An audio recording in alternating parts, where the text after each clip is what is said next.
Welcome to the Art Lady's home. Today I'm in the garden and I'm going to share with you a little bit of information about my garden stack. I'll show you what the base looks like here.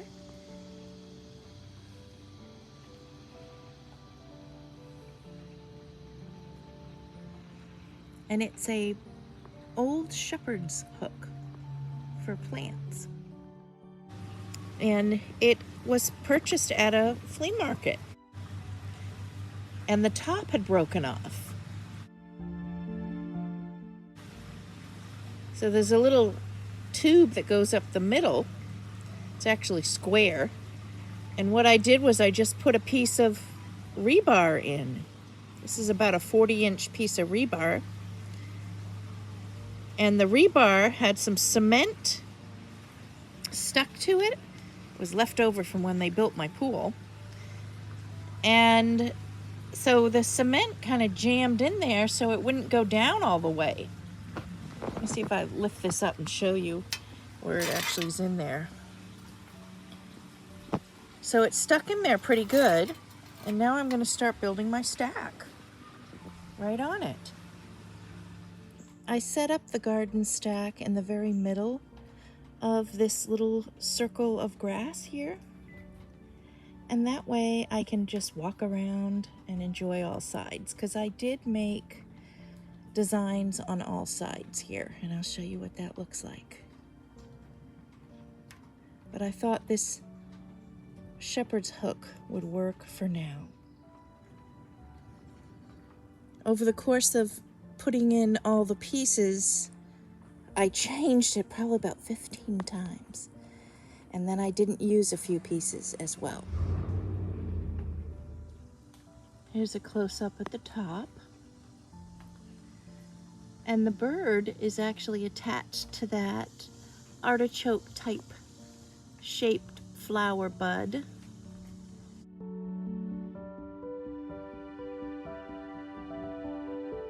And then the little green piece is separate.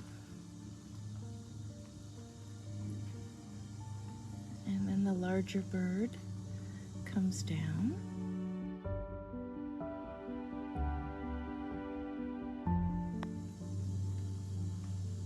Really nice glaze coloring on this large bird.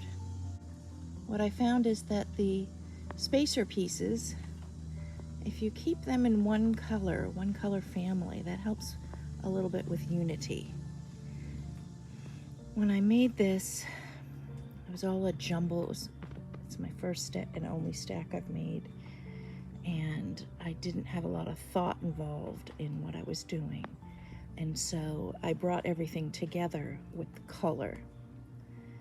My spacers were all different shapes and patterns, and so the design is a little wonky. But I ended up keeping the unity through the color, so that helped. And I found that if I keep things larger at the bottom and then kind of work their way up progressively smaller, it helps with the design as well. That's at least for me, for how I see things, for my balance. But I think overall it makes it look a little bit better. I also wanted things that would come out horizontally as well. The stake is, vertical, so I thought if I gave some pieces that would stick out a little bit horizontally, like for example the bird's tail and your beak, and then I did this leaf come out. I wish I made some more leaves like this that came out.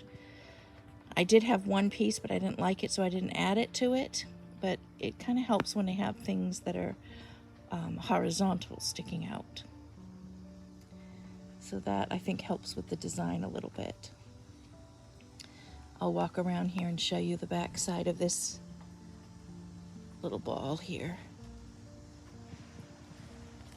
at the base.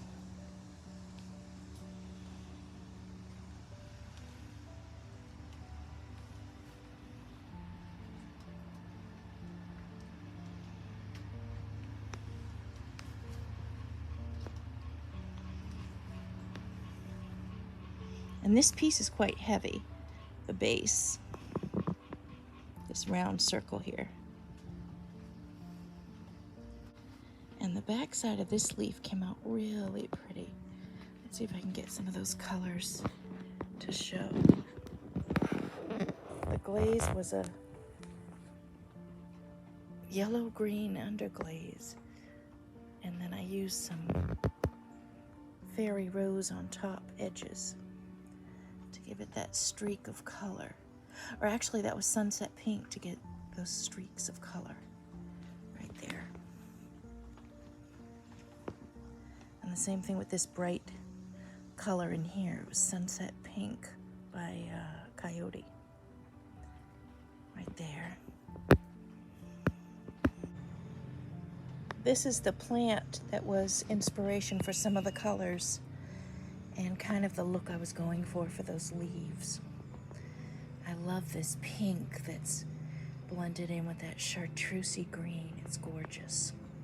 And I don't know what this name of this plant is. I picked it up this summer at a garden center. But beautiful. But good inspiration. And then this was sunset pink with some Flux Blossom by Amico on top. And my peach color here is Flux Blossom by Amaco. And then the yellows and whites were Stroke and Coats by Mayco. My daisies were Stroke and Coats by Mayco. The spaces here were Chartreuse by Amaco underglaze with clear glaze on top. And then Stroke and Coats here for detail on the flowers and flowers. And then the birds I did with oh, there's a little fly on my bird. But the birds were done with a studio dipping glaze. And then Stroke and Coats on the beak and eye area. And then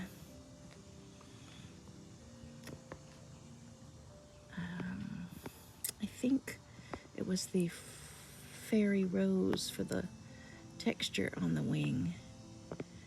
And then the tail had some studio dipping colors and then some Flux Blossom painted on top. I think that's how I got the white there, or that lighter color. It's more peachy pink. Flux Blossom almost looks like a fleshy skin tone when it's pure with no other colors added. And then this is studio dipping as well, the bird here. Studio dipping blues. One was a robin's egg blue, and then I dipped it in a color that had running. It was famous for running, probably had a lot of flux in it.